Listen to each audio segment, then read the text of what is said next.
और मंगलाचरण करते हुए मिलकर के बोलेंगे। मंगलम भगवान वीरो मंगलम गौतमो गणी मंगलम कुंद कुंदाध्यो जैन धर्मोस्तु मंगलम। सर्व मांगल्यम सर्व कल्याणकारकम प्रधानम सर्वधर्माणां जैनम जयतु शासनम जैनम जयतु शासनम जैनम जयतु शासनम। जय बोली देवादिदेव प्रथम तीर्थंकर आदिनाथ भगवान की, अंतिम तीर्थंकर वर्तमान शासन नायक श्री वर्धमान महावीर भगवान की सभी को जय जिनेन्द्र जय दू जड़त। हम सभी लोग आज यहाँ पे एक बार पुनः अपने अपने पुण्य कर्म के उदय से हम धर्म परीक्षा नामक ग्रंथ का स्वाध्याय कर रहे हैं। एक समय में एक स्थान पर हम लोग उपस्थित हुए हैं और अपने मनुष्य पर्याय को सार्थक कर रहे हैं। बहुत सारे लोगों का पिछले जन्म के पुण्य कर्म से जैन कुल में जन्म हुआ है और बहुत सारे अन्य लोगों का भले ही जैन कुल में जन्म नहीं भी हुआ है, फिर भी जिनेन्द्र भगवान की साक्षात वाणी को सुनने का स्वाध्याय का आनंद प्राप्त हो रहा है और अपना जीवन सार्थक कर रहे हैं। इस भव में भी या अन्य भव में जो भविष्य के भव हैं उनमें भी कोई भी व्यक्ति मोक्ष मार्ग पर जा सकता है, चाहे वह जन्म से जैन हो या फिर कर्म से जैन। कर्मणा जैन होता है, एक जन्मना जैन होता है। जो जिनेन्द्र भगवान का भक्त हो सकता है, किसी भी धर्म संप्रदाय को मानने वाले हों, फिर भी वह अपना मोक्ष मार्ग प्राप्त कर सकते हैं। पशु पक्षी भी जानवर की पर्याय में या पक्षी की पर्याय में भी त्रियंच गति में भी भगवान की वाणी को सुनकर अपना कल्याण कर सकते हैं। हमारे अभिषेक भैया जी श्रीलंका से आए हुए हैं। आप सबके सामने आ जाइए, कैमरे के सामने भी थोड़ा अपना शक्ल दिखा दीजिए सबको, ना। श्रीलंका से आए हैं अभिषेक पारस जी, है ना, दिखा दो बेटा, है ना। तो वहाँ पर पिछले कई वर्षों से, दिखा दो, बात कर रहे हो भी 2 मिनट, है ना, अपनी सेवाएं दे रहे हैं। श्रीलंका में जिनेन्द्र भगवान का मंदिर का काम चल रहा है लगभग 8-10 सालों से। अहिंसा केंद्र कोटुगोड़ा में भैया जी और विकास भैया जी के सानिध्य में पिछले 4-5 वर्षों से वहाँ पर धर्म की बहुत प्रभावना हो रही है। प्रतिदिन पूजा, अभिषेक, नित्य प्रति विधान, भक्तांबर का पाठ और बहुत सारे भारत और दूसरे देशों से जाने वाले यात्रियों के लिए जिनेन्द्र भगवान की जो वाणी है उसको ये वहाँ पर प्रसारित कर रहे हैं। भगवान का समूसरण आकाश में लगा करता है तो वह समुद्र के पार भी, पहाड़ों के ऊपर भी, नदियों के ऊपर भी, वृक्षों के ऊपर भी, महलों के ऊपर भी लगा करता है। तो ऐसे ही भगवान महावीर के और उनसे पूर्ववर्ती जितने भी तीर्थंकर हैं सभी के समूह शरण पिछले कालों में वहाँ श्रीलंका की धरती पर भी आए हैं। वहाँ बहुत सारे प्राचीन जिनेन्द्र भगवान के मंदिर के अवशेष प्राप्त होते हैं। उस पर संरक्षण करने के लिए उन मंदिरों का और वहाँ पर कुछ शोध कार्य करने के लिए अहिंसा केंद्र में हमारे अभिषेक भैया जी और विकास भैया जी पिछले विगत बहुत वर्षों से अपनी सेवाएं दे रहे हैं। अभी थोड़ी देर में दिखाएंगे। वहाँ से पांडुलिपि के कागज लेकर के आए हैं, जिन पांडुलिपियों से ये ग्रंथ बने हैं। ऐसी पांडुलिपियों का वह ताड़पत्र, ताड़पत्र बोलते हैं, पाम लीव्स, अधिकांशतः श्रीलंका के वृक्षों से प्राप्त होता है।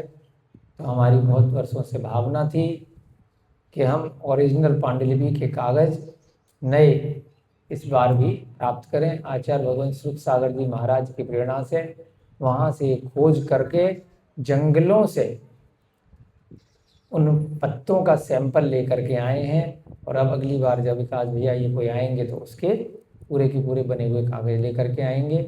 उन कागज़ों की विशेषता होती है कई हजार साल तक उन पे जो लिख दिया वह पत्थर की लकीर किस तरह से वह लिखा रहता है, और वह ताड़पत्र इस प्रकार के उनका प्रकृति ने उसकी देन करी है कि उसमें न कोई दीमक लगती है, न कोई कीड़े इत्यादि लगते हैं, अगर थोड़ा ढंग से उसको संभाल करके रखा जाए तो हजारों वर्षों तक उसकी आयु रहा करती है। तो जितने भी ये ग्रंथ, चाहे धर्म परीक्षा जैसे ग्रंथ हम तक पहुँचे हैं, छठखंडागम जैसे जो ग्रंथ हैं, आज भी 1100 वर्ष हो चुके, अभी भी मूढ़ बद्री में उसकी ताड़पत्र की प्रति सुरक्षित है, उसका कागज कोई पीला नहीं पड़ा। ये जो वर्तमान के कागज हैं ये सब 50 साल बाद, 30 साल बाद, अधिकतम 100 साल बाद बिल्कुल पीले पड़ जाते हैं और बेकार होने शुरू हो जाते हैं। परंतु ताड़पत्र जो है, पाम लीव जो है, वो हजारों सालों तक सुरक्षित रहती है ना। थोड़ी देर में अपन आपको दिखाएंगे कैमरे के माध्यम से, जो लोग ऑनलाइन देख रहे हैं, और आप सबको भी उसका अवलोकन कराएंगे ऊपर से मंगा करके। तो ऐसे ताड़पत्रों से यह ग्रंथ आचार्यों ने बहुत मेहनत करके इनका अनुवाद किया है। तो हमें भी उस श्रुत परंपरा को आगे अनवरत जारी रखना है, सुनकर, समझकर, पढ़कर और उसको वाचन कर कर, जैसे हम लोग यहाँ पर मेहनत कर रहे हैं। इसमें हमारा कोई डायरेक्ट बेनिफिट नहीं है, परंतु इनडायरेक्ट बेनिफिट बहुत है। हम भी आगे अपना मोक्ष मार्ग प्रशस्त कर रहे हैं। ज्ञान बांटने से हमेशा बढ़ता है।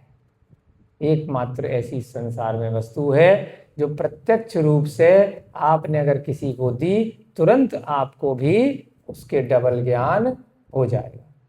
टीचर अगर बच्चों को कुछ पढ़ाता है तो उसका वह चीज़ कभी भी कम नहीं होती, घटती नहीं है। पढ़ाने के बाद तुरंत उसकी भी उतनी ही बनी रहती है। आपने कोई कपड़ा था, आपकी दुकान पे 100 पीस थे, आपने अगर उसमें से 10 पीस किसी को दे दिए तो कितने रह गए मैंसी जी? 90 रह गए। मैंसी जी कितने रह गए? 90 रह गए ना, कम हो गए।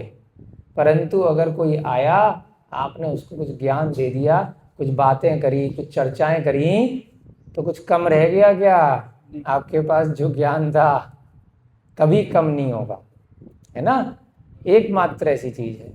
भोजन भी आपने अगर किसी को दे दिया तो आपकी थाली में से कम हो जाएगा उस समय प्रत्यक्ष रूप से, है ना। दवाई भी आपने दे दी तो कम हो जाएगी, है ना। आपने कोई भी वस्तु इस संसार में किसी को दी, यहाँ से वहाँ रखी तो यहाँ से कम हो गई, परंतु ज्ञान आपने जितना दिया वो कभी भी कम नहीं होगा, बढ़ेगा ही बढ़ेगा। एकमात्र ऐसी वस्तु है संसार में, इसलिए ज्ञान दान महादान है। चारों प्रकार के दानों की अपनी अपनी महिमा है। जब वह दान किसी सुपात्र को दिए जाते हैं तभी बढ़ते हैं। अगर आपने कोई भी औषधि का दान या ज्ञान का दान या आहार का दान या अभय का दान अगर कुपात्र को दे दिया, जो उसका पात्र नहीं था, लेने वाला व्यक्ति नहीं था, तब आपको उसका कोई पुण्य लगने वाला नहीं है। अरे मैंने तो अच्छा समझ के दिया नहीं, आपको पता था कि ये व्यक्ति आपके ज्ञान का दुरुपयोग करेगा। आपने किसी ऐसे जीव को भोजन दिया जो भोजन करने के बाद तगड़ा होकर के फिर अन्य जीवों को मारेगा। पता है आपको पहले से कि ये हिंसक व्यक्ति है, हिंसक प्राणी है, ये आपके धन से कुछ आपने उसको कुछ पैसे दिए, धन दिया, और उसने तुरंत ही जा करके वह नॉनवेज खाएगा, शराब पिएगा और फिर आतंक फैलाएगा, दूसरे जीवों को मारेगा। तो आपका जो दान था वह धन का, वह कुदान की श्रेणी में आ गया। दान होते हुए भी दान नहीं है। या फिर आपने जिस वस्तु का दान दिया वह वस्तु दान देने योग्य वस्तु नहीं है। आपको भूखे दिखे, कुपोषण के शिकार लोग दिखे, बहुत गरीब लोग दिखे, अरे बड़े भूखे, बड़ी दया आ रही है, आपने उनको क्या खिला दिया दान में? चिकन खिला दिया, है ना। बर्गर मंगाए, कौन से? मटन के बर्गर, चिकन के बर्गर, है ना। ऐसी वस्तुएं आपने उनको खिला दी। आपने प्याज के समोसे मंगवाए, आपने पिज्जा मंगवाया, अरे भूखे थे, चलो आज पिज्जा पार्टी करेंगे इन भूखों के लिए।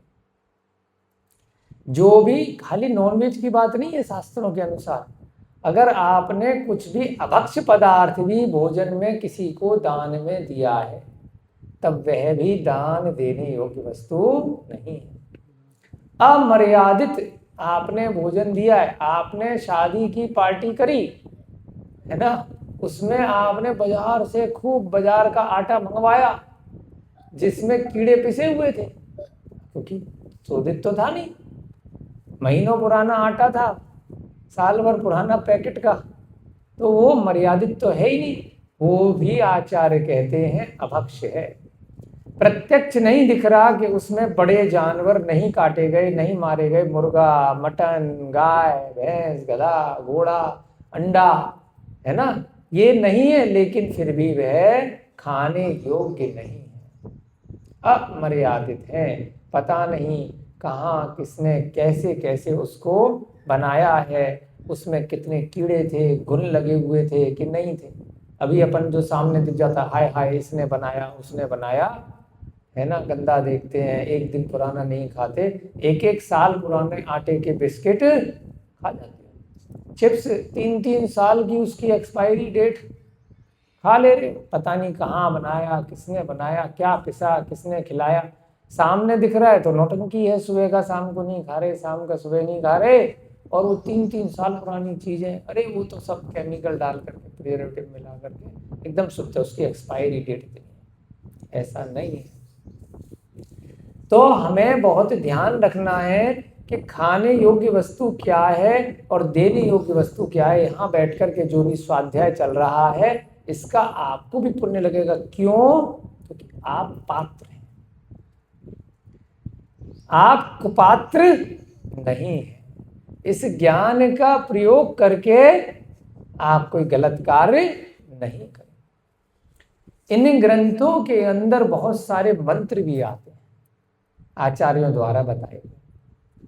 अगर आप कुपात्र होंगे तो आप उन मंत्रों का दुरुपयोग कर सकते हो, तंत्र कर सकते हो, लोगों को प्रताड़ना देने के लिए उनका प्रयोग कर सकते हो, तांत्रिक बाबा बन सकते हो। और अगर सुपात्र हो तो उन मंत्रों का प्रयोग करके, डमोकार मंत्र का प्रयोग करके आप क्या करोगे? अच्छे कार्य कर सकते हो, किसी जीव की रक्षा कर सकते हो, अपनी आत्म रक्षा कर सकते हो, आप स्वयं को कल्याण के पथ पर अग्रसर बना सकते हो। अगर यहाँ पे बम बनाने की टेक्निक बताई जा रही है, अगर कुपात्र ने सीख ली तो क्या करेगा? आतंकवादी बनेगा। सुपात्र ने सीख ली तो किसी और ने बम बनाया होगा, उसको कैसे निष्क्रिय करना है ये सीखेगा, डिफ्यूज कैसे करना है, उस टेक्नोलॉजी का प्रयोग करके बिजली कैसे बनानी है, दूसरी चीजें कैसे बनानी है जो कार्य में आएंगी। बारूद से बहुत सारे दूसरे कार्य भी होते हैं, तो सुपात्र उसको अच्छे काम में लगाएगा और कुपात्र उस ज्ञान को कहीं ना कहीं उसका दिमाग षड्यंत्र में रखे। किसी ने अगर कोई इंजीनियरिंग सीख ली, टेक्नोलॉजी सीख ली, कुपात्र चोरी करना सीखेगा उस टेक्नोलॉजी से, गाड़ी चोरी कैसे करनी है, घर में चोरी कैसे करनी है, कैसे इसके मकान में, महल में प्रवेश करना है, और सुपात्र क्या होगा? रक्षा कैसे करनी है, कैसे उससे बचना है। तो यहाँ पर भी इसलिए सारी बात बता रहे हैं कि आप सब भी चुन चुन करके हम बुलाते हैं, और जो ऑनलाइन भी देखते हैं कोई कुपात्र नहीं है, अपने निमित्त से, अपने पुण्य से सब सुपात्र ही इस ज्ञान को ले पाएंगे। और यहाँ पर जितने भी लोग हैं वे सभी सुपात्र हैं, और उन्हीं को ये आचार्यों ने भव्य जीव कहा। कल आया था ना वर्णन भव्य अभव्य का। तो भव्य जो मोक्ष प्राप्त करेगा वह सुपात्र है, जो उत्तम, मध्यम और जघन्य श्रेणी का पात्र है वही सुपात्र है। उत्तम माने जो मुनि महाराज है, जो दिगंबर मुनि है, जो पीछी और कमंडल का धारण करके बिल्कुल भी परिग्रह, एक धागे मात्र का भी परिग्रह अपने साथ नहीं रखते, सिर्फ ज्ञान रखते हैं, पुस्तक रखते हैं, पीछी कमंडल रखते हैं और पुस्तकों का भी अंडाव लेकर नहीं चलते, जो पढ़ रहे पढ़ा रहे उतनी सीमित, बाकी किसी स्थान पर उनकी पुस्तकें जो ग्रंथ हैं कभी जरूरत पड़ गई तो किसी श्रावक इत्यादि के यहाँ भेज सकते हैं।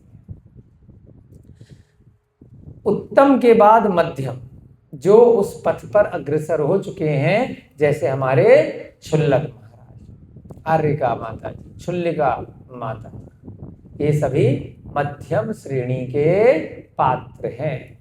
इनको श्रावक में सबसे उत्तम कहा गया और पात्र में मध्यम कहा गया। इसके उपरांत है जगन्य, जो प्रतिमाधारी अन्य श्रावक है, पहली प्रतिमा से लेकर के 10वीं प्रतिमा तक। 11वीं प्रतिमा वाले क्षुल्लक क्षुल्लिका इत्यादि बन जाते हैं, जिन्होंने अभक्ष पदार्थों का त्याग कर दिया, प्रतिमाएं धारण कर ली, अणुव्रत जिन्होंने ले ली, वह सभी जगन्य पात्रों में आ गए।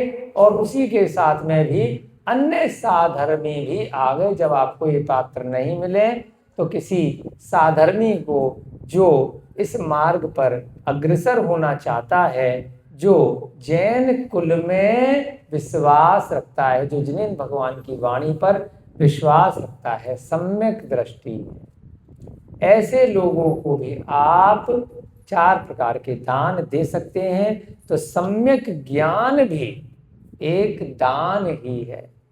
जो दूसरा ज्ञान है, जो इन शास्त्रों के अलावा अन्य ज्ञान है, वो व्यवहारिक ज्ञान है, उसका आपको पुण्य नहीं लगेगा, मात्र धन मिल सकता है। कोचिंग सेंटर खोल लिया, पढ़ा रहे हैं इंजीनियरिंग या दूसरी चीजें, है ना, तो उसमें अगर आप साथ साथ उसको पढ़ाते पढ़ाते, क्योंकि क ख ग भी समझाना पड़ेगा, ABCD भी समझानी पड़ेगी, गणित भी सिखानी पड़ेगी, इंग्लिश हिंदी भी सिखाना पड़ेगा, उसको सिखाने के साथ साथ यदि आपने बीच बीच में जहाँ जहाँ उदाहरण रहे, जहाँ जहाँ कोई आपको विवरण देना हुआ, कोई ना कोई कथानक आया, वो आपने जिनेन्द्र भगवान की वाणी के साथ में उसको जोड़ दिया।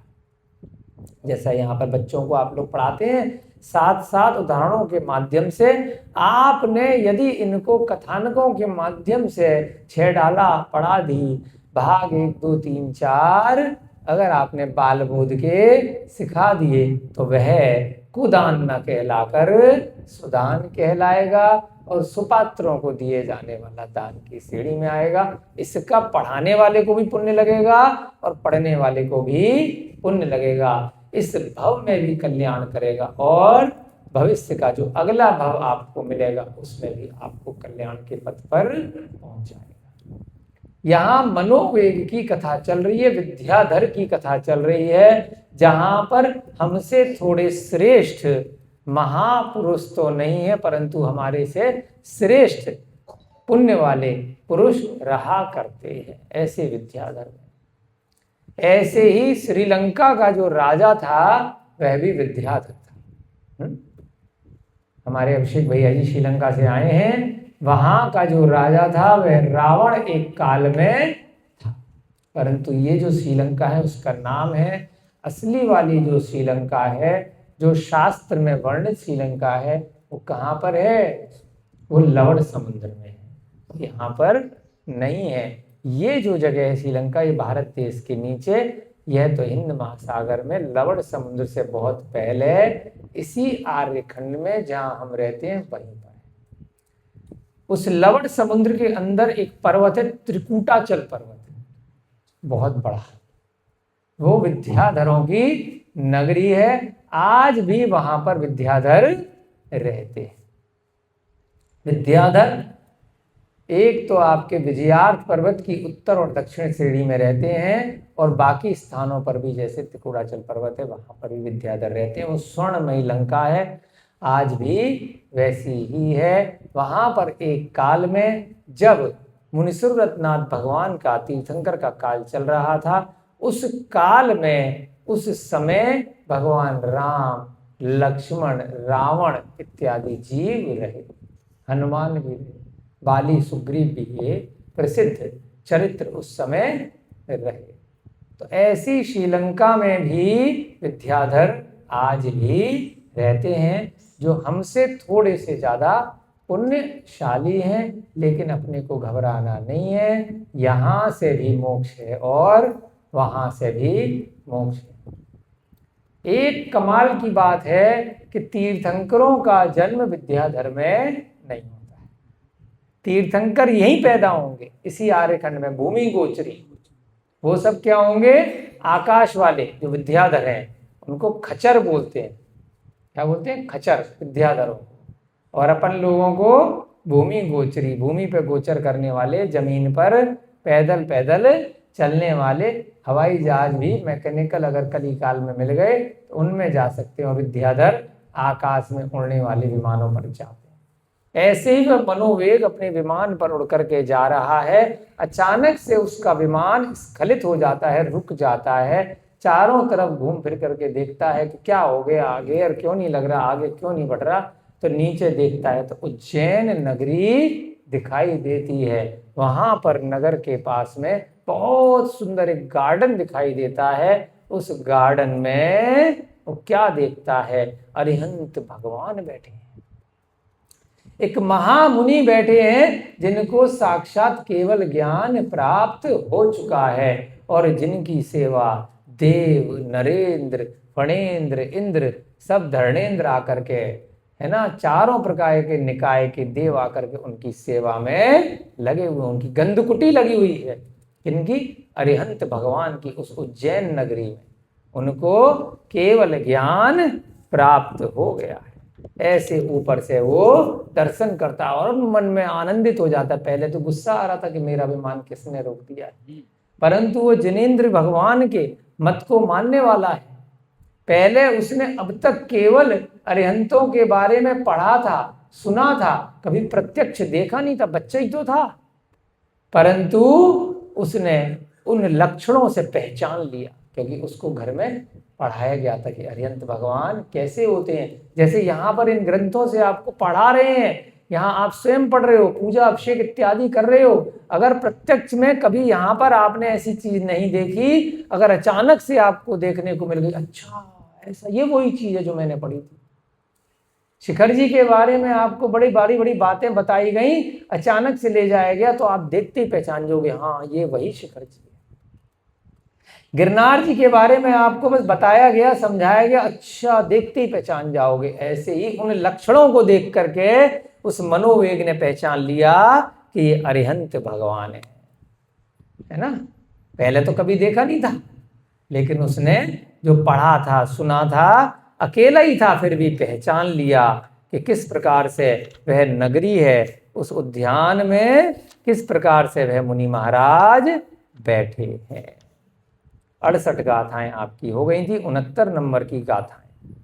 तत्पश्चात फैलने वाली रत्नों की कांति से संयुक्त मुकुट को धारण करने वाला वह महामनस्वी पुण्यशाली मनोवेग मुनिराज के चरण कमलों के दर्शन की अभिलाषा से आकाश से नीचे उतरकर देव के समान उस उद्यान के भीतर प्रविष्ट हुआ।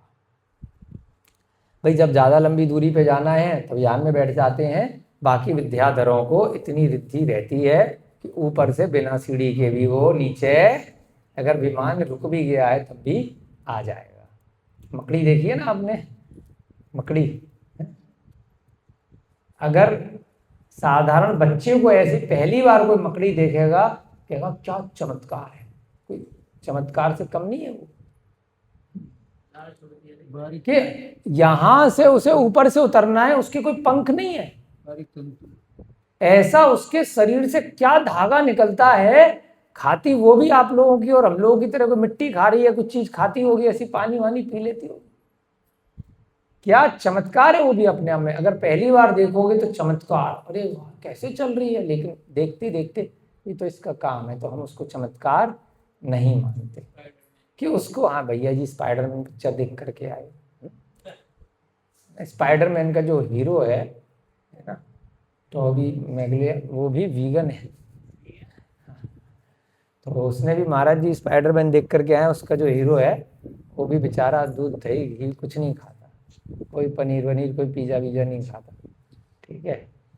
तो स्पाइडरमैन की तरह से वह मकड़ी स्पाइडर होती है, वह भी जब उसे आकाश से नीचे उतरना होता है तो अपने मुंह से एक धागा से निकालती है, एक लार निकालती है, इतना मजबूत धागा होता है कि उस धागे पे उसका पूरा वजन लटक जाता है, फिर भी वह धागा टूटता नहीं है, है ना। अब से एक भैया जी अगर एक रस्सी लटका करके अगर चढ़ने लग जाएं, अगर रस्सी कमजोर होगी तो टूट सकती है ना, अगर महीन धागा होगा तो टूट जाएगा, फटाक से नीचे गिरोगे, उतर जाती, चढ़ भी जाती, उस पे उतर जाती है, चढ़ भी जाती है, और उस धागों का ऐसा मिश्रण तैयार कर लेते कि पूरा जाल बन जाता है। तो कोई चमत्कार से कम नहीं।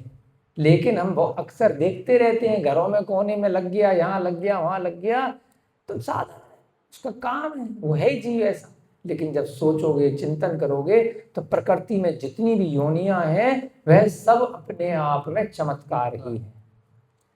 सारी वनस्पतियां, एक एक वनस्पति 10 लाख प्रकार की वनस्पति, वो सब अपने आप में चमत्कार ही है। आपको 3-4 दिन पहले बताया था, 84 लाख योनियों में 10 लाख प्रजातियां मनुष्य की हैं और 10 लाख प्रजातियां वनस्पति की हैं। ऐसे करते करते एक इंद्रिय की 5 लाख, सारी की सारी स्थावर में जितने 5 इंद्रिय हैं, फिर 2 इंद्रिय, 3 इंद्रिय, 4 इंद्रिय, इस प्रकार से प्रत्येक इंद्रिय की अलग अलग योनियां होती हैं, और सब कुल मिलाकर के कुल संख्या आती है 84 लाख। तो ये सारी की सारी योनि, सारी की सारी वनस्पति अपने आप में चमत्कार है। ऐसे ही उन 10 लाख योनियों में से एक विद्याधर होते हैं जो उड़ते हैं, उस मकड़ी की तरह से ऊपर से नीचे वो बिना सीढ़ी के आ सकते हैं। तो ऐसे ही भले ही उसका विमान रुक गया है, लेकिन वो मकड़ी की तरह से नीचे धीरे धीरे धीरे धीरे करके उस उज्जैन नगरी में, उस उद्यान में उतर करके आ गया। मुकुट को धारण करने वाला है, रत्नों की कांति से युक्त मुकुट है। महामनस्वी, महामनस्वी माने मनुष्यों में महान, क्योंकि विद्याधर हमसे श्रेष्ठ होते हैं, उनको ऐसी ऐसी रिद्धियां होती हैं। पुण्यशाली मनोवेग, पुण्यशाली है। जैसे आप लोग इस पंचम काल में, मैं स्वयं बहुत पुण्यशाली हूं जो संसार में इतने मिथ्या दर्शन चल रहे हैं, उसके बाद भी अपने किसी निमित्त से यहाँ पर इस ग्रंथ का स्वाध्याय करने का अवसर प्राप्त। विद्याधर संयम धारण कर लेते हैं, विद्याधर महाराज जी संयम धारण करते हैं। हनुमान जी मोक्ष गए, बाली सुग्रीव सब विद्याधर हैं, सब संयम धारण करके, कुंभकर्ण इत्यादि सब मोक्ष गए हैं, ये सब विद्याधर थे। तो इसीलिए तो हमसे श्रेष्ठ हैं कि वह उनको हमारी तरह रोटी कपड़ा मकान की चिंता नहीं करनी, मकान दुकान नहीं खोलना, कपड़ा नहीं खरीदना, बीमारियां नहीं हैं, और उसके बाद भी संयम को धारण करके उसी भव से मोक्ष चले जाते हैं। वहां पंचम काल जैसा नाटक नहीं है, हर समय वो मोक्ष जा सकते हैं विद्याधर। यहाँ पर इस स्थान पर पंचम काल होने के कारण हम लोगों का सहनन उतना नहीं है कि हम लोग मोक्ष जा सकें, परंतु विद्याधर इस काल में भी मोक्ष जा सकते हैं। सीधे मन किया तो डेली जाकर के समूह शरण में बैठ सकते हैं। पूरे 2.5 दीप में वो कहीं पर भी अकृत्रिम चैत्यालयों की वंदना कर सकते हैं। कहीं पर भी विदेश क्षेत्र में जितने भी विद्यमान वर्तमान के तीर्थंकर हैं, चाहे घातकी कंड के हों और चाहे अर्ध पुष्कर द्वीप के हों और चाहे जम्बू द्वीप के हों, इन तीनों स्थानों पर विदेश क्षेत्र हैं। वहां अभी वर्तमान में 20 तीर्थंकर कम से कम विद्यमान है। तो विद्याधर पहला द्वीप जम्बू द्वीप के दोनों तरफ के विदेश क्षेत्र, फिर घातकी खंड के दोनों तरफ के विदेश क्षेत्र, फिर अर्ध पुष्कर द्वीप के दोनों तरफ के विदेश क्षेत्र, ऐसे 32 विदेश क्षेत्र जो भी हैं, वहां पर जा करके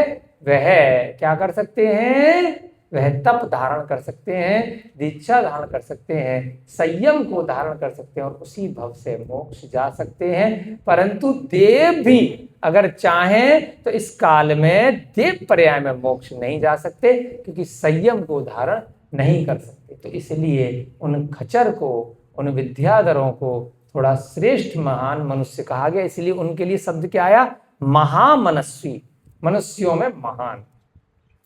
पुण्यशाली मनोवेग मुनिराज के चरण कमलों के दर्शन की अभिलाषा से आकाश से नीचे उतरकर देव के समान उस उद्यान के भीतर प्रविष्ट हुए। देव के समान, क्योंकि देवों को ये रिद्धि होती है कि वो उड़ सकते हैं, और देवों के अलावा विद्याधरों को होती है, कभी कर्म से, विद्याओं से, तो कभी जन्म से। यहाँ पर अगर मनुष्य वाले जो हमारे भूमि गोचरी लोग हैं, जो आर्यखंड के क्षेत्र में यहाँ पर पैदा होते हैं, तो उनको अगर उड़ने की रिद्धि करनी है तो उसको बोलते हैं चारण रिद्धिधारी।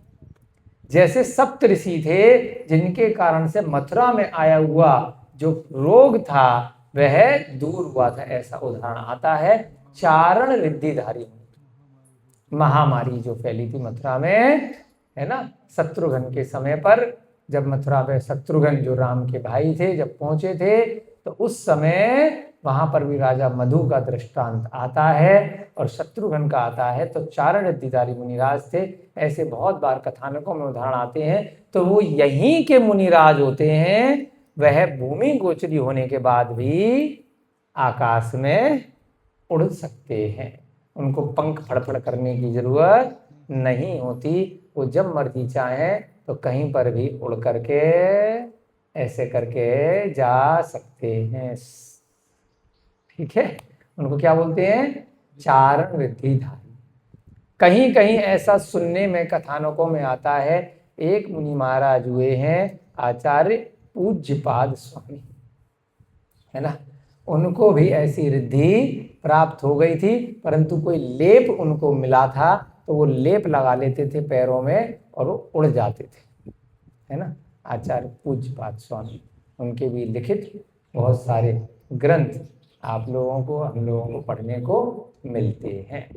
ठीक है, तो उनका उदाहरण आता है, देखा तो अपन ने नहीं है तो, लेकिन ऐसी रिद्धियां हो जाती हैं। लेकिन रिद्धियों को प्राप्त करने के लिए करोगे तो कभी भी नहीं होगी, वो स्वतः होती हैं जब आपके कर्म इतने धीरे धीरे करके हटने लग जाते हैं। संसार में सभी जीवों की और स्वयं की कल्याण की भावना रहती है, तो रिद्धि की भावना करे बिना ही अकस्मात ही रिद्धि अपने आप हो जाती है। जैसे विष्णु कुमार मुनिराज को विक्रिया रिद्धि हुई थी, कोई उन्होंने उसको प्राप्त करने के लिए कोई जप तप नहीं किया था, उन्हें तो पता भी नहीं था कि मुझे ये रिद्धि हो गई है कि पूरे 2.5 दिन तक मेरा हाथ पहुंच जाएगा, सुमेरु पर्वत की चूलिका तक मेरा पैर पहुंच जाएगा, और तीसरा पैर कदम रखने के लिए मेरे पास जगह बचेगी भी नहीं, है ना।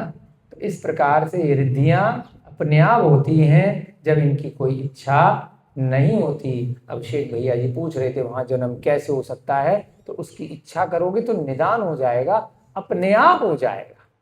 जब ऐसे पुण्य कर्म का बंध होगा, शास्त्रों का स्वाध्याय करोगे, और कुछ भी धन संपत्ति वैभव स्त्री इत्यादि को प्राप्त करने की इच्छा नहीं होगी, एकमात्र इच्छा मोक्ष इच्छा होगी। और मोक्ष की इच्छा को इच्छा इसलिए नहीं कहा क्योंकि मोक्ष मुक्ति की इच्छा है। मुक्ति की तात्पर्य होता है छोड़ने की इच्छा, मुझे इस चीज से मुक्ति मिले, अरे बहुत परेशान कर रखा है, मुक्ति दे दो। तो मुक्ति का मतलब क्या होता है? छोड़ना, ना कि जोड़ना। जोड़ने की इच्छा होगी तो युक्ति होगी, और है ना, प्राप्त करने की इच्छा होगी तो युक्ति होगी, और छोड़ने की इच्छा होगी तो मुक्ति होगी। तो मुक्ति की इच्छा यानी कि मोक्ष। तो इसलिए उसको महाराज जी इच्छा की श्रेणी में नहीं डाला, क्योंकि मोक्ष तभी होगा जब छोड़ते चले जाओगे, छोड़ते चले जाओगे। कोई भी चीज प्राप्त होगी, मुझे नहीं चाहिए, मुझे नहीं चाहिए, परिग्रह कर्म करोगे, मन वचन काय से सारी इच्छाओं का निरोध कर दोगे कि अब मुझे किसी भी चीज की इच्छा नहीं है, है ना। महाराज जी कहते हैं मुझे समाधि की इच्छा है, तो समाधि की इच्छा भी मुक्ति की इच्छा है। समाधि होएगी कैसे? जब चारों प्रकार के आहार जल का त्याग करके मन वचन काया में किसी भी वस्तु व्यक्ति या स्थान की प्राप्ति की इच्छा नहीं रहेगी। कहाँ मुझे जन्म लेना है इसकी भी इच्छा नहीं रहेगी। तो वही समाधि है, वही योग्य समाधि है। तो समाधि की इच्छा भी मुक्ति की इच्छा ही कहलाती है ना? ठीक है। तो हम यहाँ पर चर्चा कर रहे हैं कि मनोवेग ऊपर से उतर करके नीचे आने लगा। ये अटक रही है इसमें आवाज। तो यहाँ पर हमारा ये पहला चैप्टर खत्म होने वाला है। पता भी नहीं चला कैसे आपका पहला चैप्टर खत्म हो रहा है। ततो अवति यर्ष विहायसई कृतो विसारी रत्न द्युति मौली भूषित विवेश नाकीर वनम महामना मुनि क्रमा भोज विलोक नोत्सुक। उन महामुनि के विलोक, उनके दर्शन के लिए इत्सुक। कौन? महामना यानी कि महान मनुष्य। ततो अतीव यश विहा सही कृतो विसारी रत्न द्युति। विसारिर रत्न, उसकी रत्न द्युति, द्युति माने कांति से प्रसारित, संयुक्त। विसारी माने उससे प्रसारित या उससे संयुक्त। उसने अपने एक मुकुट पहन रखा था जिसकी बहुत रत्नों की कांति थी। मौली भूषित, उससे वह मौली भूषित, उसको धारण करने वाला था। ऐसा मनोवेग देव के समान अपने विमान से धीरे धीरे उतर करके कहाँ पहुंचा? उस उद्यान में पहुंचा जहां पर वह महामुनि विद्यमान थे और बहुत उत्सुक था उनके दर्शन करने के लिए, उनके चरण कमल की वंदना करने के लिए। वहां जाकर उसने अपरिमित भेदों से सहित तथा नमस्कार में तत्पर होकर सिर पर दोनों हाथों को रखने वाले ऐसे मनुष्यों एवं देवों के समूहों द्वारा आराधनीय और मुनि समूह से वेष्टित उन मुनीन्द्र को प्रणाम किया। वहां पर उसने क्या देखा? सारे की सारे लोग अपने सर पर हाथ जोड़ करके नमस्कार कर रहे और आराधनीय हैं देवों के समूहों के द्वारा। बहुत सारे देव भी वहां पर आए हुए हैं। देवों को देखते ही उसने उनके लक्षणों से पहचान लिया कि ये साधारण मनुष्य भी नहीं है और विद्याधर भी नहीं है, देव है। इतने सुंदर, तो देख करके आपको पहचान में आ जाएगा। अब कुत्ते यहाँ पे घूम रहे हैं, कुत्ते आपस में बातचीत करते होंगे कि ये आदमी है ना। कुत्ते का बच्चा पैदा हुआ तो कुत्ते की माँ उसको बताती होगी कि बेटा आदमी ऐसा होता है, आदमी काट ले तो उसका जहर नहीं उतर पाएगा, हम काट लें तो 16 इंजेक्शन दे करके उतर जाएगा। तो ऐसे ही कभी उस बच्चे ने इस टाइप का व्यक्ति देख लिया, तो क्या होगा? तो बच्चा जब बड़ा होगा तो आदमी के लक्षणों से पहचान लेगा। तो ऐसे ही हम मनुष्यों को बताया जा रहा है कि देव कैसे होते हैं। तो विद्याधर ने भी ऐसे देव पहले देखे होंगे, सुने होंगे। समूसरण में भी कभी कभी जाता होगा, तो उनके लक्षणों से उसने पहचान लिया कि यहाँ पर क्या है कि देव लोग आए हुए हैं, बड़े बड़े सुंदर सुंदर देव आए हुए हैं। तो उसने पहचान लिया। तत्पश्चात मन में अतिशय हर्ष को प्राप्त होता हुआ वह महासत्वशाली मनोवेग वहां मुनि सभा, ब्रैकेट में लिखा है गंधकुटी, क्या लिखा है? मैं बैठ गया। हमने पढ़ा नहीं था, लेकिन हमने पहले के जो अध्ययन करा है उससे हमने अंदाजा लगाया था। क्योंकि अगर तीर्थंकर का यह समूसरण होता तो नीचे गार्डन में ऐसे नहीं होता, समूसरण शब्द का प्रयोग किया गया। परंतु यहां पर क्या प्रयोग किया गया है? अरिहंत का।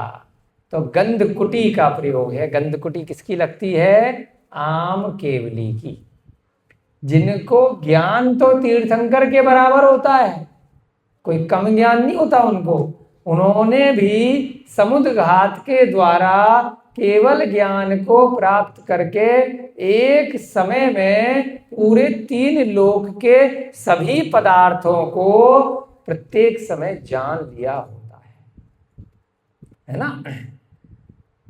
जितने भी पदार्थ हैं उनकी त्रिकालवर्ती पर्यायों को, भूत, भविष्य और वर्तमान, सभी 6 द्रव्यों को, सभी 7 तत्वों को, इस 3 लोक में जितनी भी आत्माएं हैं सबको एक साथ जान लिया। अनंत आत्माएं, अनंत पुद्गल द्रव्य, सभी धर्म अधर्म, आकाश और काल, जितने जीव हैं उन सब की अनंत पर्याय, पिछली अगली क्या होने वाली, सबको एक साथ जान लिया है। ऐसे वह अरिहंत परमेष्ठी होते हैं। एक शब्द आता है आईक्यू कितना अच्छा है, इंटेलिजेंस क्यूशेंट कितना है, कितना इंटेलिजेंट है, कितना बुद्धिमान है। अभिषेक जी महंसी से ज्यादा होशियार हैं, अभिषेक पार्श जी इन अभिषेक जी से ज्यादा होशियार हैं, काजल दीदी आप तीनों से भी ज्यादा होशियार हैं, विजय भैया की स्मरण शक्ति तो आपसे भी सबसे भी ज्यादा महान है, जयकरण भैया जी को एक स्पेशल इसके अलावा ज्ञान है आयुर्वेद नेचुरोपैथी का, लोकेंद्र भैया जी को स्पेशल और इन सब ज्ञान के अलावा बच्चे संभालने का, महाराज जी को और दूसरा 10 प्रकार का ज्ञान है। तो तुलनात्मक रूप से एक से दूसरे का ज्यादा है, दूसरे से तीसरे का ज्यादा है, तीसरे से चौथे का ज्यादा है। तो ज्ञान का अधिक और कम होने का कोई अंत नहीं। ऐसा ही धन संपत्ति का अभिषेक से ज्यादा, इनके पास पैसा है, इनसे ज्यादा इनके पास है, इनसे ज्यादा इनके पास है, तो रहीसी का भी कोई अंत नहीं है। तो ऐसे ही आईक्यू का भी कोई अंत नहीं है संसारी जीवों की अपेक्षा से, कि एक से दूसरा ज्यादा होशियार आ जाएगा, एक से दूसरा ज्यादा अमीर आ जाएगा। यहां पढ़ोगे अरे यार बहुत टाटा अंबानी ये वो कितने अमीर हैं इस देश में, उनसे भी ज्यादा अमीर बैठे विदेश में, वो कहेंगे कि हमसे भी ज्यादा अमीर है, उनका भी बाप बैठा है उस अमीर से भी ज्यादा, बिल गेट से भी ज्यादा अमीर बैठा है, एलन उससे भी ज्यादा अमीर बैठा है, कहीं ना कहीं उनसे भी ज्यादा अमीर बैठा है विद्याधर। कोई अंत नहीं है संसारी जीव की अपेक्षा से, पैसे में, धन में, वैभव में, और विद्याधर से भी ज्यादा अमीर बैठा है देव। और देवों में भी 4 प्रकार के, भवन व्यासी, व्यंतर, वैमानिक और ज्योतिष, सबसे ज्यादा वैमानिक, और उनसे भी ज्यादा अमीर बैठा है उनका इंद्र।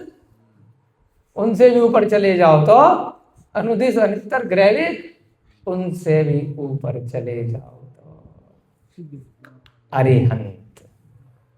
ज्ञान में, धन में, संपत्ति में किसी भी प्रकार का जिनको कोई भी कष्ट नहीं है। भूख क्यों लगेगी? जयकरण जी को भूख लग रही है, जा रहे हैं जयकरण जी भूख लग रही है, सुनो तो सही, है ना। आपको जैसे भूख लग रही है या जो भी चीज की इच्छा है, अगर इच्छा ही खत्म हो जाए उसके बाद चले जाओ। भूख लगने की इच्छा ही खत्म हो जाए या रसगुल्ले खाने की इच्छा है और उसकी पूर्ति हो जाए कि रसगुल्ला मिल गया, तो दोनों में क्या अच्छा है? सोच करके बताओ। पहले रसगुल्ले की इच्छा हुई और उसके बाद उसको प्राप्ति हुई, पूर्ति हुई, वह ज्यादा अच्छा है या रसगुल्ले की इच्छा होना ही नहीं ज्यादा बड़ी इच्छा? बताओ, भूख लगना ही नहीं, बताओ, बस अपने मन से सोच के बताओ। महाराज जी ने कहा वो बात नहीं, भूख लगे ही ना ये ज्यादा बढ़िया है कि भूख लगे और साधन जुटाओ, खाना बनाओ, फिर उसको खाओ, फिर थोड़ी देर के लिए संतुष्ट हो और उसके बाद फिर 4-6 घंटे बाद उसके लिए अब वह फिर हल्का होकर के आना है, अब भर गया ज्यादा मल, है ना। तो कौन सी चीज ज्यादा बढ़िया, बस इतना बता दो फिर चले जाओ। है इससे अच्छा ना लगे तो बढ़िया। विजय तुम बताओ, मोबाइल पे गेम खेल ले, बाद में खेला करो बेटा क्लास के बाद। तुम बताओ अभिषेक जी, ना लगे, कोई इच्छा ही ना हो, आप बताओ। यही है, बाकी बच्चे बताएंगे। कोई और? रुकिंदर जी बताओ बताओ। आपने क्या कहा, या ने जो कहा, इन्होंने क्या कहा? आप अपने मन से बताओ। इन्होंने क्या कहा? भूख ही नहीं लगे, है ना। साधारण तौर पे ऐसा लगता है, लेकिन जब तक इंद्रिय, अब आप जा सकते हो और जल्दी आ जाना लौट के, है ना। जाने की इच्छा ही ना हो तो जाना ही नहीं पड़ेगा। खाने की इच्छा ही ना हो, कपड़े पहनने की इच्छा ही ना हो, है ना, तो यही इसी से ही काम हो जाएगा। तो इसलिए सबसे ज्यादा जो आएगी उस संसार में किसी की है, बुद्धि किसी की है। माइक गिर गया, अच्छा। सबसे ज्यादा जो अनंत ज्ञान है, अनंत दर्शन है, अनंत वीर है, अनंत शक्ति है, वो सब किसमें है? नहीं, अनंत में भी है। संसारी जीव की अपेक्षा से बात कर रहे हैं। सिद्ध तो आप में जा ही नहीं सकते ना, अभी की बात करो। मनोवेग अभी कोई सिद्ध शिला पे नहीं गया है, वहीं पे रहो जहां वर्णन चल रहा है। सिद्ध शिला पर हम अभी नहीं जा सकते, ज्ञान से बस जा सकते हैं। अभी संसार में रहने वाले जीवों की अपेक्षा से अरिहंत भगवान का ज्ञान सर्वश्रेष्ठ है। अरिहंत भगवान एक अपेक्षा से मुक्त हैं और एक अपेक्षा से संसारी हैं, क्योंकि वह हमें ज्ञान देंगे, बताएंगे सिद्ध कैसे होते हैं, कैसे मैं यहाँ तक पहुंचा हूं, मैंने ये एग्जाम कैसे पास किया है, इन किताबों से पढ़ा था और उसको पढ़ने के बाद सेल्फ स्टडी करी थी, उसके बाद एग्जाम में बैठा भी था और उसके बाद एग्जाम में उत्तीर्ण हुआ। क्या समझे? पहले मैंने कहां से पढ़ा, उस पर विश्वास किया कि ये सही पढ़ाया गया है, सही किताब लिखी है। उसके बाद उस पढ़ करके उसको रिवीजन किया, रट्टा तोता मारा, याद किया रात दिन में, सेल्फ स्टडी है, स्वयं का अध्ययन किया। ध्यान से समझ काजल, तुम्हारे लिए बात हो रही है। उसके बाद सेल्फ स्टडी के बाद एग्जाम देने जाओगे तभी पास होगे। उसके बाद उत्तीर्ण होंगे। पहला क्या बोला? पढ़ा, यानी कि पढ़ा और विश्वास किया। ये सब क्या हो गया महाराज जी? सम्यक दर्शन। ठीक है, पढ़ा और विश्वास किया, इसको क्या बोला? सम्यक दर्शन। अब उससे सेल्फ स्टडी यानी कि दिमाग में फीड कर लिया, अब किताब की जरूरत नहीं है। ये क्या हो गया? सम्यक ज्ञान। अब मुझे ज्ञान प्राप्त हो गया, अब मैंने याद कर लिया उसको। अब वो किताब नहीं भी होगी तब भी मैं बता दूं। अब याद करने के बाद में मैंने उस पर जो लिखा था उसको परीक्षण करना शुरू कर दिया।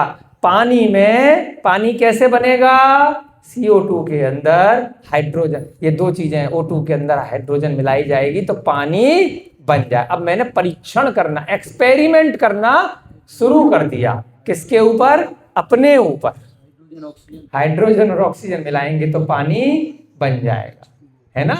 मैंने अब जो जो उस ज्ञान को प्राप्त किया था, कोई भी चीज करनी है, माइक को चलाना है, बिजली चलानी है, ये चीजें करनी, जो चीज हमने याद करी, जो चीज हमने पढ़ी, उस पे हमने परीक्षण करना शुरू कर दिया। अब किसके ऊपर? अपने ऊपर, स्वयं के ऊपर, कि ये चीज ऐसे पढ़ी थी, ऐसे याद करी थी, तो ऐसे चलना है। स्कूटर चलाना है, ऐसे बताया था, ऐसे चाबी घुमाई थी, ऐसे ब्रेक दबाना है, ऐसे एस्केलेटर दबाना है, ऐसे गाड़ी चलानी है। अब क्या किया?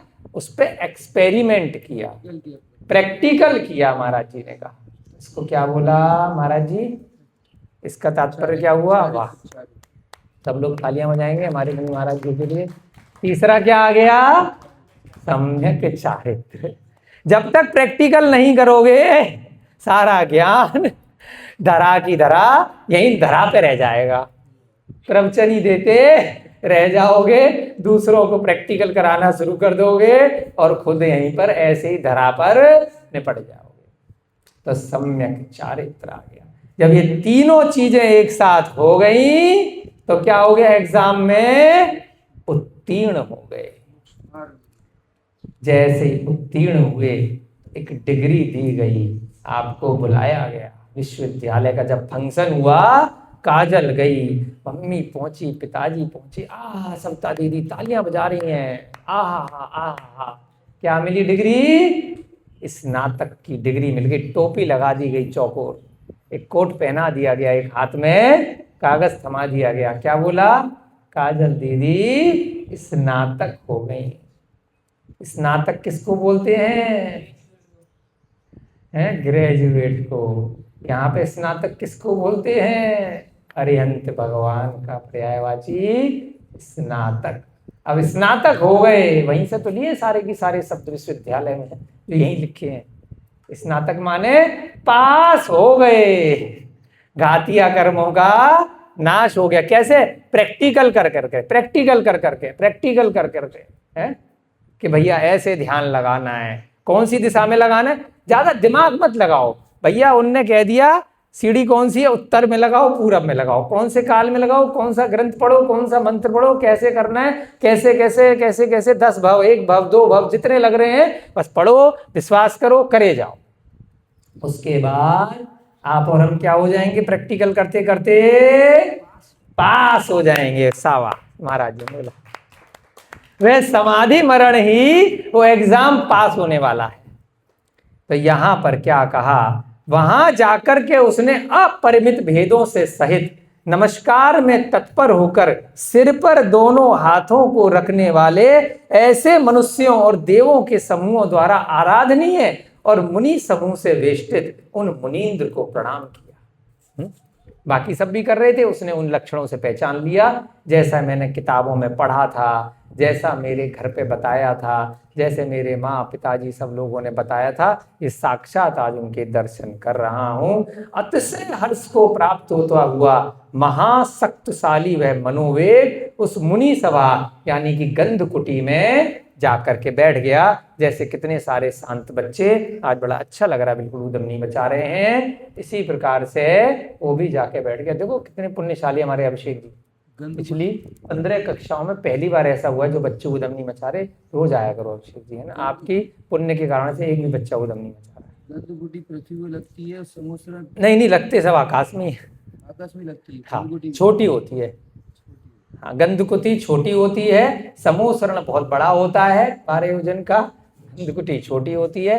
गंधकुटी सबकी लगे ऐसा जरूरी नहीं है ना, लेकिन अगर आयु बची है, तुरंत अगर मोक्ष नहीं हुआ है, आयु कर्म के कारण से 4 घातीय कर्मों का नाश हुआ है, 4 अभी बचे हैं, तो वहां पर देव आकर के गंधकुटी लगाते हैं। और फिर बाकी के जैसे समूसरण का वैभव रहता है उससे छोटे स्तर का वैभव रहता है, लेकिन कुछ कुछ उसी तरह का रहता है। हमारे लिए तो गंधकुटी ही समूसरण है। हम लोगों के लिए तो जहां पर शास्त्र का स्वाध्याय हो जाए, ये ग्रंथ मिल जाए, यही गंधकुटी है। अमित गति विकल्पई मूर्ध विन्यस्त हस्तई। अमित गति विरचित धर्म परीक्षा ग्रंथ में यह पहला अध्याय पूरा हुआ। अमित गति आचार्य अपना नाम लिख रहे हैं। अमित गति विकल्पई मूर्ख विन्य हस्ते हस्तई, उनके द्वारा लिखित यह ग्रंथ है। उसका पहला अध्याय, मंतुज दिवि जय गई सेव्य मानम जनेन्द्रम, है ना, देवों के द्वारा सेवित वह जनेन्द्रम। जनेन्द्रम माने अरिहंत भगवान, साधारण मानी महाराज वहां नहीं बैठे हैं, कौन बैठे हैं? जिनेन्द्र भगवान बैठे हैं। यति निवह समेतम स प्रणम्यो रुसस्तवो, है ना, उन सबके द्वारा वह प्रणाम किए जाने योग्य हैं। मुनि सदसी निविष्ट स्तत्र संतुष्ट चित्त, है ना, उन सब मुनियों के द्वारा मुनीन्द्र को उसने प्रणाम किया। निर्विष्ट स्तत्र संतुष्ट चित्त, संतुष्ट चित्त होकर के जहां पर उस गंधकुटी में उन विद्याधरों के लिए जो स्थान था, उस स्थान पर जाकर के वह बैठ गया। 5 मिनट और करेंगे अगला अध्याय, जिससे कि कुछ कुछ नई बात और सुनने को सीखने को मिलेगी। उस सभा में एक भव्य ने, जैसे आप सब क्या हैं? भव्य हैं। क्या भव्य हैं? भव्य हैं, बड़े हैं, है ना, यानी कि मोक्ष जाने वाले हैं। आज नहीं तो कल नंबर लग जाएगा। मेरा नंबर कब आएगा, मेरा नंबर, भैया लाइन में खड़े हो जाओ, लाइन धीरे धीरे सरकेगी, नंबर आ जाएगा। ठीक है, कभी ना कभी तो खुलेगा, है ना। विजय भैया जी जगन्नाथपुरी गए थे, कितनी भीड़ थी, है ना, आधे एक घंटे खड़े रहे। वहां भी गए थे, गुरुद्वारा भी गए थे ना अमृतसर, है ना, कितनी भीड़ थी, लेकिन 2-4 घंटे बाद भीड़ खुली, नंबर आ ही गया ना। खड़े तो हो, खड़े ही नहीं होगे तो फिर नंबर कैसे आएगा, है ना। कभी 2 घंटे, कभी 1 घंटे, कभी 1 दिन, कभी 1 घंटे, लेकिन खड़े होना जरूरी है, लाइन में लगना जरूरी है। तो ऐसे ही उस सभा में किसी भव्य ने, वो भी अपनी लाइन लगा के बैठा था, जिनमती नाम के एक अवधि ज्ञानी साधु को भक्ति पूर्वक नमस्कार किया। अब जो जिनेंद्र भगवान है वो तो भैया अपने हिसाब से बोले, मूडी होते हैं। तीर्थंकर या जो अरिहंत हो गए, वो अपने बैठे हैं, अपने ज्ञान में मस्त बैठे हैं, अनंत ज्ञान के साथ में, केवल ज्ञान के साथ में। जब उनका मन करेगा तब बोलेंगे। किसी ने कोई पूछ लिया तो बोल भी सकते हैं, है ना। गणधर तो तीर्थंकरों के होते हैं, अरिहंत भगवान के गणधर नहीं होते। अरिहंत भगवान, गणधर स्वयं अरिहंत हो सकते हैं। बहुत सारे केवली जो समूह शरण में बैठे हैं वे सभी अरिहंत ही होते हैं, केवल ज्ञान उनको प्राप्त हो जाता है। तो यहां पर क्या कहा कि एक अवधि ज्ञानी मुनि महाराज बैठे थे, उनका नाम था जिनमती। क्या नाम था? बहुत सुंदर। उनको भक्ति पूर्वक नमस्कार किया। किसने? एक भव्य आदमी बैठा था। बस महाराज जी खत्म होने वाला, 5 मिनट में, आखिरी पैराग्राफ। नमस्कार करके उनसे पूछा, हे भगवान, इस असार संसार में परिभ्रमण करने वाले प्राणियों को सुख कितना और दुख कितना प्राप्त होता है, यह कृपा करके मुझे कहिए। कल हमने आपको बताया था 4 अनियोग होते हैं। प्रथमा नियोग, करुणा नियोग, द्रव्या नियोग और चरणा नियोग। प्रथमा नियोग के जो ग्रंथ होते हैं उसमें बहुतायत होती है, कहानियों की, किस्सों की, प्रथम चैप्टर की शुरुआत करने की, स्टार्ट करने की धर्म में लोगों का मन लगे। 63 सलाका पुरुषों के या उनके अलावा भी अन्य लोगों के भी ग्रंथ कई बार लिखे जाते हैं, परंतु चारों अनियोगों में एकमात्र अनियोग ऐसा होता है जिसके अंदर चारों अनियोग समाहित रहते हैं। प्रथमा नियोग में अभी तक कहानी चल रही थी, अब जैसे ही समूसरण लगा, जैसे ही गंधकुटी लगी, वहां पर जब कुछ प्रश्न पूछा गया कि मेरा कल्याण हो जाए, कुछ महाराज जी बता दो, तो अब महाराज श्री जिस विषय को लेकर के बताएंगे वो चरणा नियोग भी हो सकता है, करुणा नियोग भी हो सकता है, द्रव्या नियोग भी हो सकता है, कोई दूसरी कथा बताएंगे तो प्रथमा नियोग भी हो सकता है। एक ही अनियोग के अंदर आपको 4 अनियोग यहाँ पर मिल जाएंगे। तो एक भव्य प्राणी वहां बैठा था, उसने क्या कहा? उसने, महाराज जी थे अवधि ज्ञानी।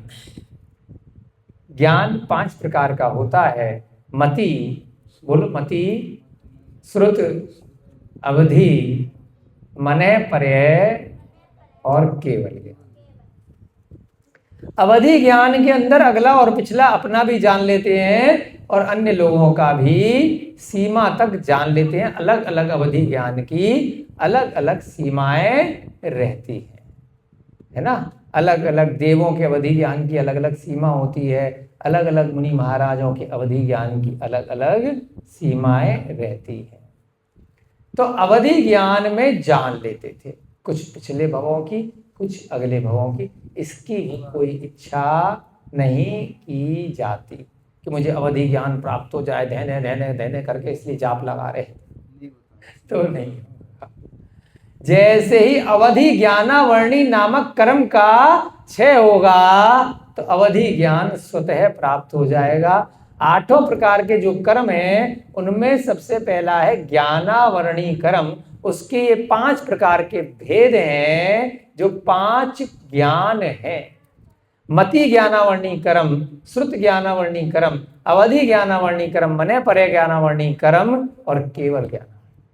तो जिस कर्म का क्षय हो गया वो ज्ञान उत्पन्न हो गया, क्योंकि आवरण लगा हुआ था, चादर ओढ़ के रखी हुई थी। अवधि ज्ञान मेरी आत्मा में विद्यमान है, अवधि ज्ञान लोकेंद्र की आत्मा में विद्यमान है, अभिषेक की आत्मा में विद्यमान है, मेंसी की आत्मा में, मंजू दीदी की, विजय की, सबकी आत्मा में पहले से है, कहीं बाहर से लेकर के आना नहीं है। जैसे मूर्ति उस पत्थर के अंदर पहले से है, बाहर का फालतू पत्थर वो शिल्पकार हटाता है, छेनी हथौड़ी लेकर के छटनी करता है। तो मूर्ति उस पत्थर में विद्यमान थी या बाहर से लेकर के आया?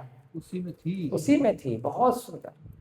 तो ऐसे अवधि ज्ञान मेरी आत्मा में है, मति श्रुत ज्ञान मेरी आत्मा में है, मने परे ज्ञान मेरी आत्मा में है, केवल ज्ञान मेरी आत्मा में। बाहर का जंजाल फालतू के पत्थर मुझे हटाने।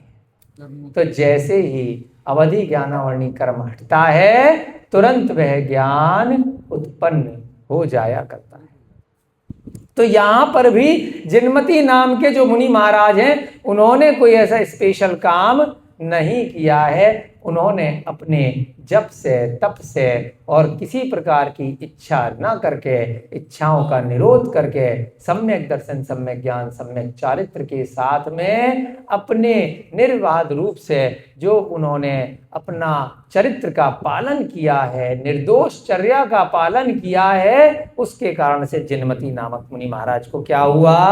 अवधि ज्ञान, केवल ज्ञान नहीं हुआ, अवधि ज्ञान की प्राप्ति हो गई। एक भव्य ने उनसे पूछा कि भैया बता दो, हे भगवान, असार संसार में, सार माने जिसमें कोई सार हो, असार माने जिसमें कोई सार नहीं, परेशानी परेशानी है, यहां से निकलता हूं वहां कूदता हूं, वहां से निकलता हूं वहां पहुंच जाता हूं, कोई सार नहीं है। इसकी तुलना की जाती है केले के वृक्ष से। एकमात्र ऐसा वृक्ष होता है, हमारे रोहिता जी नहीं बैठे हैं, केले के वृक्ष में कोई सार नहीं होता। ग्रंथ से जब हमने पहली बार पढ़ा था प्राकृत की गाथा में, तो हमने रोहिता जी से पूछा, फिर प्रैक्टिकल एक्सपेरिमेंट किया। श्रीलंका में जब हम गए तो अपने यहाँ जो केले का पेड़ था, वो एक दिन पेड़ गिर गया, हम बहुत सारे केले लेकर के बैठ गए, तो पता चला उसके अंदर तना ही नहीं है। केले का पेड़ एकमात्र ऐसा पेड़ होता है जिसमें तना नहीं होता, जिसमें सार नहीं होता, छिलके ही छिलका, पत्ते ही पत्ते में वो पेड़ खड़ा हो जाता है। तो ऐसे ही उसकी तुलना की जाती है, संसार में भी कोई तना नहीं है, कोई पेड़ नहीं है। चतुर्गतियों में हम यहाँ वहां घूम रहे हैं, तने से वह फल पुष्प, वह पत्ते लगा करते हैं, वह टहनियां लगा करती हैं, तो टिकी रहती हैं। ये संसार किसी पे टिका हुआ नहीं है। यहाँ से कूदे तो वहां त्रियंच में गिरे, त्रियंच से कूदे तो वहां नरक में गिरे, नरक से कूदे तो मनुष्य में आए, मनुष्य के कूदे तो फिर देव में बन गए। यहीं भटक रहे बिना किसी तने के, बिना किसी वृक्ष के। तो ये संसार क्या है? असार है, इसका कोई बेस नहीं है, कोई तना कुछ नहीं है। इस असार संसार में परिभ्रमण यानी घूमने वाले प्राणियों को सुख कितना है और दुख कितना है, यह कृपा करके मुझे बताइए। जैसे हमारे अभिषेक भैया जी खूब ज्ञानी हैं, शास्त्री हैं, ये भी खूब प्रश्न पूछते हैं, ऐसे ही उस भव्य ने भी प्रश्न पूछा। हम उस समय उनका प्रश्न सुन लेते हैं, बाद में जब उल्लेख आता है तो बता देते हैं, लेकिन उस समय नहीं बताते।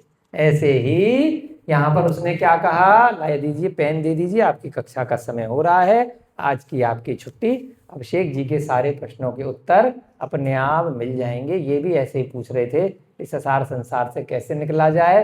निकल जाओगे धीरे धीरे, लाइन में खड़े हो गए हो, शास्त्री कर ली है तो भव्य जीव हो, कोई बाधा नहीं है। अगले जन्म में हो सकता है आप पढ़ा रहे हो, हम पढ़ रहे हो, कोई बाधा नहीं है। पिछले जन्म में आपने पढ़ाया हो, हमने पढ़ा हो, तो ये चेन चलती रहेगी। एक ही भावना है, जितने यहाँ पर बैठे हैं सबको मोक्ष हो जाए, हमें भी मोक्ष हो जाए, और सब जो सारा प्रपंच इस संसार में फैला रखा है उससे धीरे धीरे हम सबको मुक्ति की प्राप्ति हो, है ना। और अच्छी तरीके से हम सारे जीव अपना अपना कल्याण करें, और इस संसार में समस्त जितने भी अन्य जीव हैं उनको भी अहिंसा परमो धर्म का पालन करते हुए उनका भी कल्याण करें। इसी मंगलमय भावना के साथ जय बोली महावीर भगवान की, अनंतानंत सिद्ध परमेष्टि भगवानों की, सभी जिनेन्द्र अरिहंत भगवानों की, सभी 3 कम 9 करोड़ मुनि महाराजों की